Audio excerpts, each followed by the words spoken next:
Merci Madame la Présidente, Monsieur le Directeur adjoint. Comme vous nous l'avez rappelé, le secteur des transports représente la première source d'émissions de gaz à effet de serre au niveau national, soit 27% en 2014 en raison de sa forte dépendance aux énergies fossiles. Plus de la moitié de ces émissions de gaz à effet de serre sont rejetées par des voitures, 20% sont directement liées aux véhicules lourds et 17% aux véhicules utilitaires légers. Le transport routier est responsable à lui seul de 93% des émissions de gaz à effet de serre de ce secteur.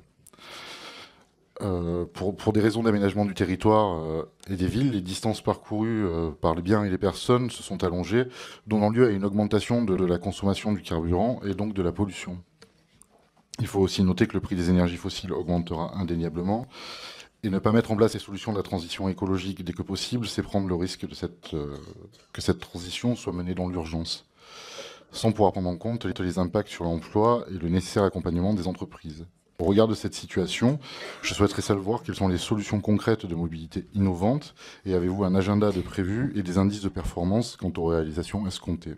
Merci. Monsieur Ransquin, vous avez la parole. Il y a des indices de performance, en effet, dans les actions que l'ADEME conduit, c'est-à-dire qu'on a nous-mêmes une évaluation via le contrat d'objectifs, évidemment, où on regarde les différentes actions que mène l'agence, de façon à utiliser le plus possible les crédits qui nous sont alloués. Après, les projets eux-mêmes qu'on accompagne, ils font tous eux-mêmes l'objet d'une évaluation, avec toujours l'objectif de regarder le projet dans une vision analyse complète du cycle de vie. Par exemple, l'exemple que je viens d'illustrer concernant les barges fluviales, voilà, on va se poser des questions systématiquement. Quand on finance via les investissements d'avenir des projets, il y a toujours un volet où on regarde l'impact environnemental.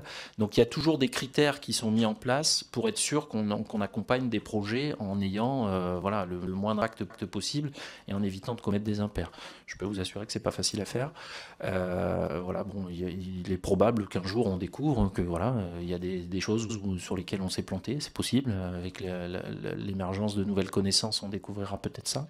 Aujourd'hui, on s'efforce vraiment de le minimiser. Et donc, en termes un peu de feuille de route, une des choses qu'on vise, c'est d'essayer d'accompagner toutes les technologies. Parce qu'on croit beaucoup finalement à un mix énergétique diversifié, en particulier pour le secteur des transports. C'est-à-dire qu'on ne croit pas qu'on arrivera finalement à une technologie unique qui viendra complètement se substituer aujourd'hui aux véhicules thermiques. On aura très probablement un bouquet de solutions, comme je l'ai évoqué tout à l'heure, probablement de l'hydrogène, du véhicule électrique à batterie, du GNV, du diesel encore, parce qu'il est probable qu'il restera pertinent sur certaines sphères, c'est possible.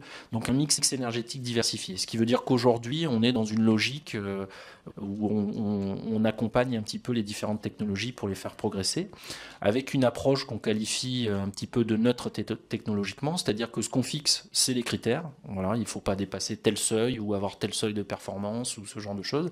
Puis après, aux technologies de s'adapter pour les passer. Voilà.